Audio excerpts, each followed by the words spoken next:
If you hood educated, I'm glad you made it. Allow me to unfold my knowledge, wisdom, and understanding from a hood brother's point of view to all of you, here, there, and everywhere. Now check me out. Pastor on the conference? No, you gone. You gone? Yeah, you had to go take that for business right quick. I'm gonna take this home, man. Take this home. I'm just gonna eat in his office. Yeah, he go. He has to go take that for business right quick.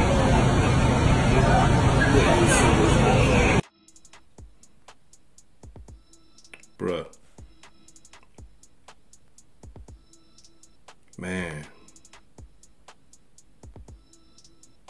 I'm talking about, man, that right there, bruh, that hit me, bruh. I'm talking about when I first seen that video of that little girl demonstrating like that, believing that a cardboard poster is her biological father in the flesh. Man, because she's so innocent. She can't understand. She's trying to get her father's attention. She don't understand why her father's not grabbing her and picking her up like he normally do. She, hi daddy,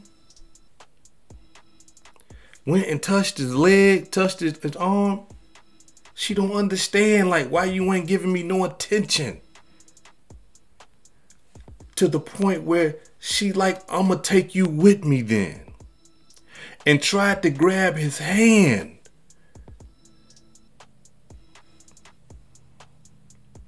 Cold-blooded demonstration, bruh. Tried to grab his hand. She really believed this is her father. She tried to grab his hand. And let me tell y'all something. If you pay close attention to the video, when she tried to grab his hand, I believe in my mind, then she realized something ain't right. Because after she tried to grab the hand, she walked away. She turned her back. But before that, it was full on attention. Let me tell you gangbangers something. Let me tell you brothers who in the streets something. This is what we do to our children. Yeah. This is what we do to our children when we die for this gangbanging stuff. When we die for this street stuff. This is what we do. We leave our kids behind. Come on. This right here should affect you. You should feel this. And you should say to yourself, you know what? Hood educated, I can't stand you. But this one right here, you right, bruh. I don't want my daughter or my son to be grabbing a cardboard box, believing, or cardboard poster, believing that it's me. I want to be there for my child. I want to be there for my son or my daughter. So my daughter don't have to look at a cardboard poster and believe it's me. I want to be there to raise her, to teach her. Come on, man. Now, allow me to say this right here. Because we got to understand something. This child, her father is gone. Rest in peace to Sheezy. Her father is gone. So now, depending on who her mother choose, who knows what her life is going to be like. A lot of girls that grew up without their fathers, come on now. We already know how this goes. A lot of the times they get, you know, some people take advantage of them. They get touched on by people that ain't got no business touching on them. And all that old type of stuff happens. Because the perpetrator understands there's no father. There's no protector. I have nothing to be scared of. I could do what I want to do with her. You see what I'm saying? So, look, man. For all my young brothers and my classic brothers, you out there in the streets, man, listen, if you got children, think about them. Think about the effect that would have on your children if you was shot and killed, if you was put in jail for the rest of your life. Think about them. Care enough about your children to change your mind. Care enough about your children to change your ways. Because if you don't, your children, your son, your daughter, possibly could be trying to get your attention and you ain't there. But this child is believing that a cardboard poster is you. You don't want that. I don't want that. Nobody should want that. So think hard. Think hard. Do you want that to be your daughter? Learn. Learn from this. Do you want that to be your son? Looking up at your poster? No, you don't. So I would advise all you brothers that's in the streets, that's in this gangbang lifestyle, to change your mind, change your lifestyle, change your ways. Not for you, not for the homies in the hood, but for your baby. December 26, 2018. Brother by the name of Sheezy was meeting up with one of his homeboys. Sheezy runs out the crib, jumps in the car with his homeboy, they take off.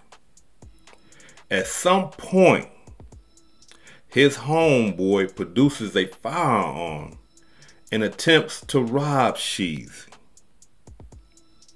Sheezy wasn't going for it. They in the car fighting and tussling over the gun. But as they fight and tussling, his homeboy, his friend, is repeatedly shooting him. And he kept shooting him until Sheezy stopped fighting and tussling with him.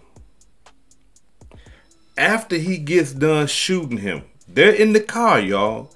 Gunpowder, bullet casings everywhere. They in the car.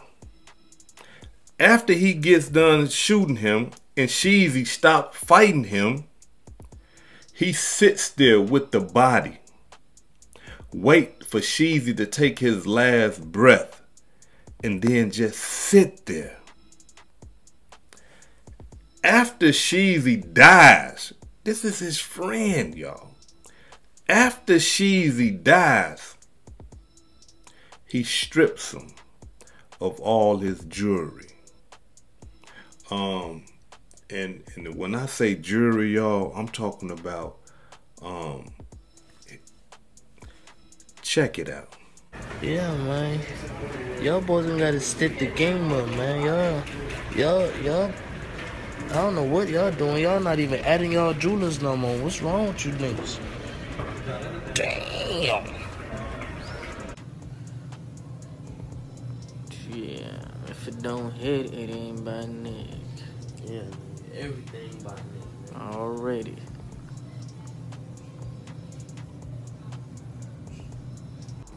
Damn, man. Big boy bracelet. New drill, Lord. Big boy bracelet, clown. Yeah, man, I had to go get some matching motherfucking bracelet. And the left wrist still stick, man. And I'm still coming up with new jewelry every week. Coming with something new this week. Yeah, man. Yeah, clown. That's no flash too, clown. No flash, nigga. No freezer, nigga. Yeah. No flash, baby. We don't need that shit. Yeah, about that? The done right way, nigga. Bust down, panic, diamonds jump out the face. Fear God on me, I got nothing but faith. Like with a love, I'm feeling nothing but hate. I'm from a hood, before you make it to the morgue, niggas will come to your place. They ones all in your crib, trying to touch in your safe. They shiesty, got a nerve to even come in and wait.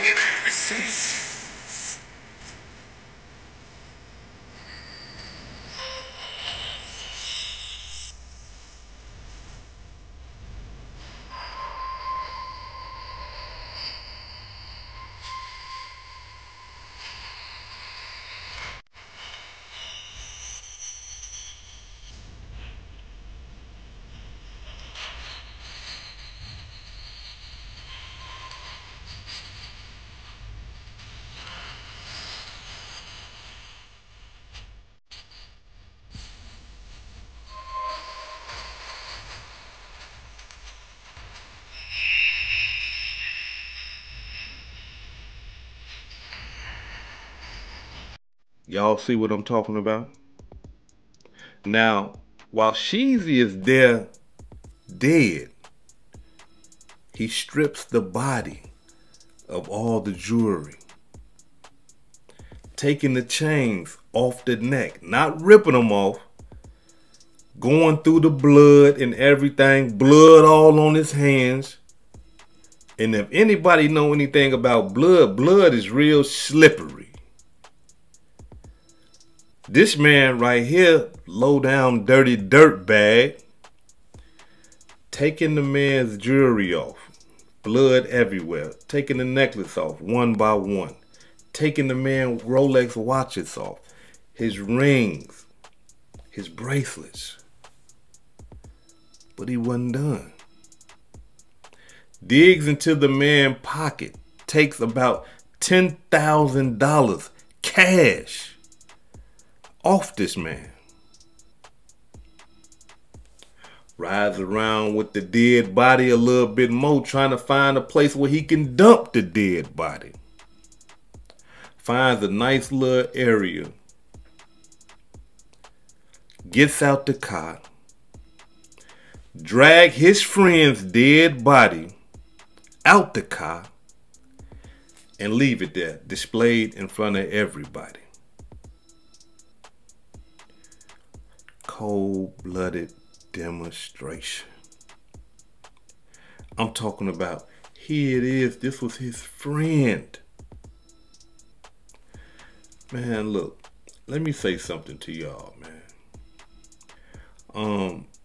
A lot of the times, man, we gotta be careful of who we surround ourselves with. And not only that, if you eating like Sheezy was eating, you gotta be careful of your broke friends, your jealous friends, your envious friends, because they will do stuff to you like this without a care in the world. If that boy at any point had any type of love for Sheezy, once he shot or once they got to fighting and tussling for the gun, he would say, all right, hold on, bro. I don't want to kill you. I'm just trying to rob you. Don't make me kill you. Something. Or even after he shot him, oops, dang, what I done shot my friend. I'm tripping. Let me call the ambulance. No. This boy right here did not care if he killed the man or not. And after he killed him, disrespected the man's body, just threw it out there in front of everybody.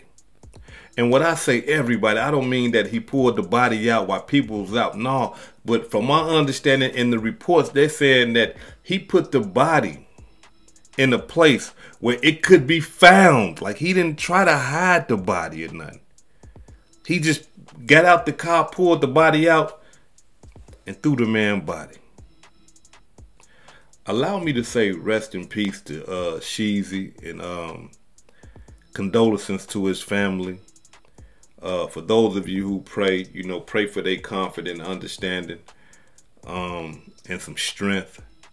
But this is sad, bro. This is sad. But these are the people that we surround ourselves with and that we got to be careful. We got to pick up on the signs. When we see the signs that somebody hating, somebody jealous, somebody envious, you got to get away from that. Because you never know what could happen. You never know. You got to get away from that. And listen to me. If you eating, and you got people around you that's broke, look, let me tell you something. Men are the most desperate when they poor and broke. When they ain't got nothing. And here it is, they watching you. You sitting up here eating and you doing all this stuff. You laughing, giggling, flashing. You driving the finest cars. And this man right here is stuck in the mud. And he believe in his mind that, hey man, you should reach for me. You should give me a couple dollars so that I can get on my feet.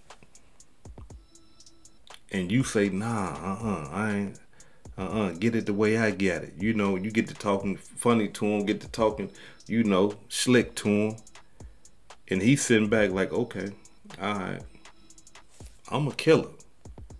I'm a robber. I'm a thief. I don't care about nothing.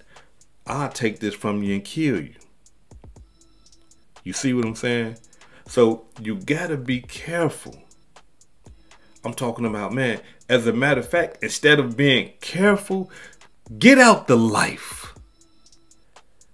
Man, look, I'm telling y'all, and from my understanding, this brother here, Sheezy, yeah, he was a part of the gang life and stuff like that. But was he a gang banger? From the reports that I'm getting, nah, he wasn't the type that would be laying in the bushes trying to kill people and people trying to kill him like that and all that old type of stuff. He just was a part of the gang. You see what I'm saying? He's a self-proclaimed pimp though. So we got to get that understanding. Like, when you see these pictures and stuff like this, you would think that this man right here is some type of entertainer. This man right here is some type of rapper. Being that he's all around these rappers and stuff like that, you would think that, hey, man, this man must can rap. No, he's a bona fide, self-proclaimed pimp. Check it out. Yeah, man, it's gonna get baptized, man. In the name of this biffy, man.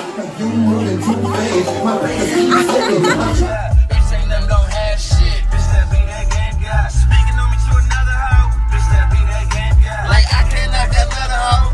Yeah, man. Twinkle, twinkle, little star, though, you dig? Yeah, man, they out and about today, though, you hear me? Yeah, man, Jack. All black, too, Jack.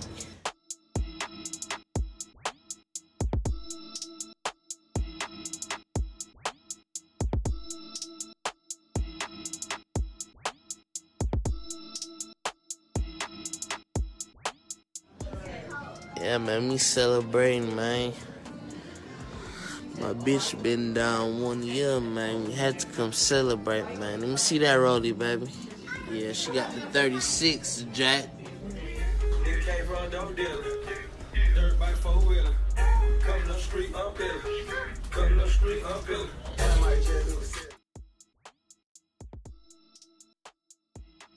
Y'all see all the jewelry, the cars, the entertainers that he's around and stuff like that. Young girls look at this and say, oh, this guy's famous.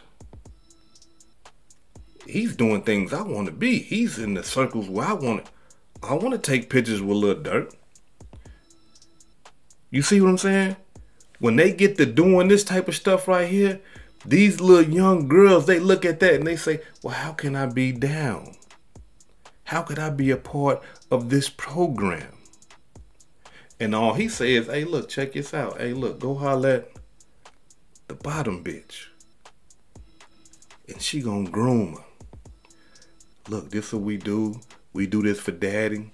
Look at all my clothes. Look at my shoes. Look at the Louis Vuitton purses I got. Look at my watch. Look at all the clothes I got in here. Look at the car I'm driving. And this young girl, she's looking at all this like, and all you got to do is lay on your back and let some strangers have sex with you? Yeah, but it's really not all about that, girl. But you know, yeah, that's a part of it. And you know, we get them stacks and this, that, and the other, and we give it to daddy. Daddy take care of us. And just like that, your daughter is persuaded, because all the material things, all the fame she wants, these people's got it. And her way to get to it is that she got to get close to daddy. She got to get close to that pimp. And that's how they get your daughters. That's how they get the women. But now, let's get back to the story. So now, the dirtbag that killed Sheezy fucked up. And pardon my language, y'all, but I just gotta say it like this because I hate when people betray other people's, right? I just don't like that. I despise that type of stuff, right? The back door, I hate that. I despise that. But while he was taking off all the jewelry and dug in Sheezy's pocket and took $10,000, he left his DNA. Yeah. He left his DNA. And the DNA connected him and Sheezy together. Not only that, there was witnesses that seen him and Sheezy together.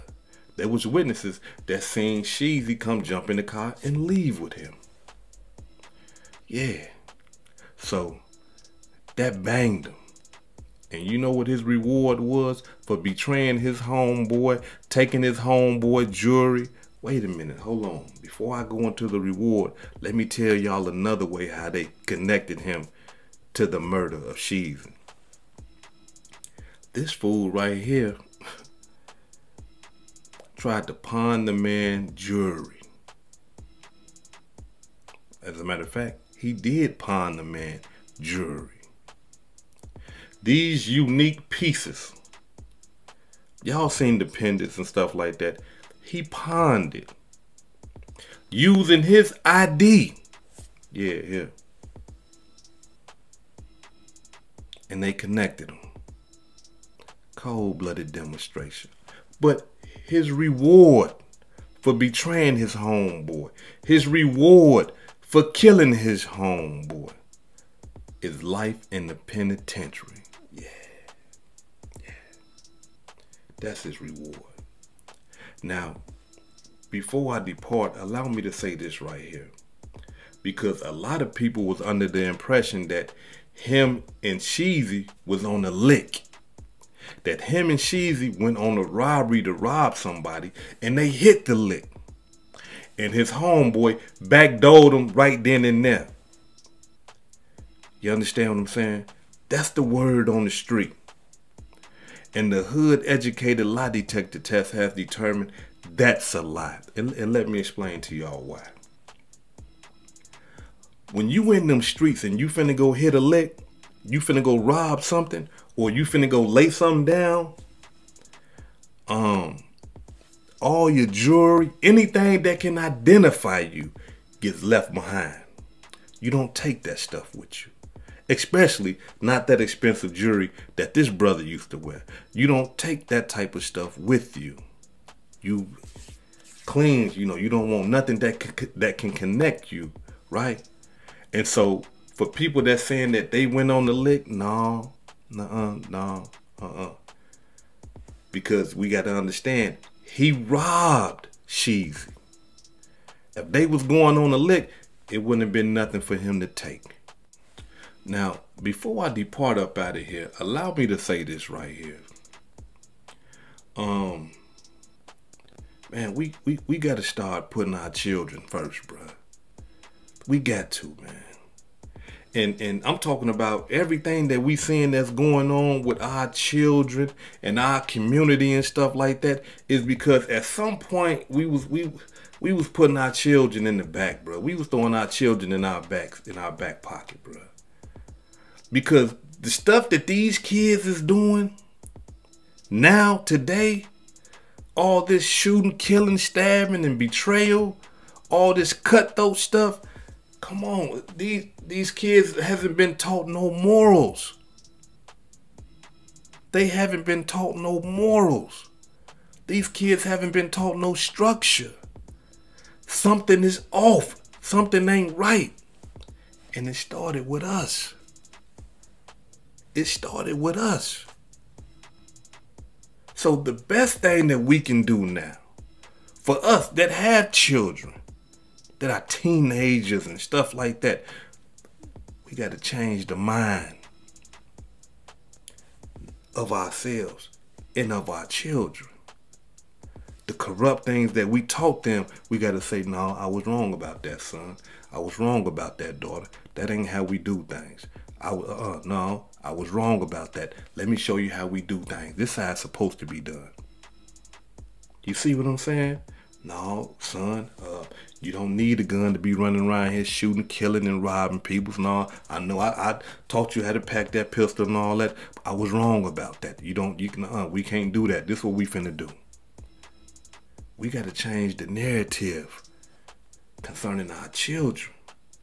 Because if we don't, like I always say, and I'm going to continue to say, if you can't govern your children, your government will. This is Hood Educated, not Lane Related. Peace and love, and y'all take care of yourself out there. If I said anything that caused you to think, hit that like button and subscribe to the channel if you're not subscribed already. And if you're feeling generous, please make a small donation to the channel. Now, before I depart, allow me to give a shout out to some of the blessings that I received this week. Allow me to give a shout out to the sister Alicia for the $6 Cash App. Thank you, I really appreciate it. Brenda for the $5 Cash App. Thank you, I really appreciate it. Bernice Brown Sugar for the $20 Cash App. Thank you, and I really appreciate that. And last but not least, the homeboy Andrew Forge for the $5 Cash App. This is Hood Educated, not Lane Related. Peace and love, and y'all take care of yourself out there.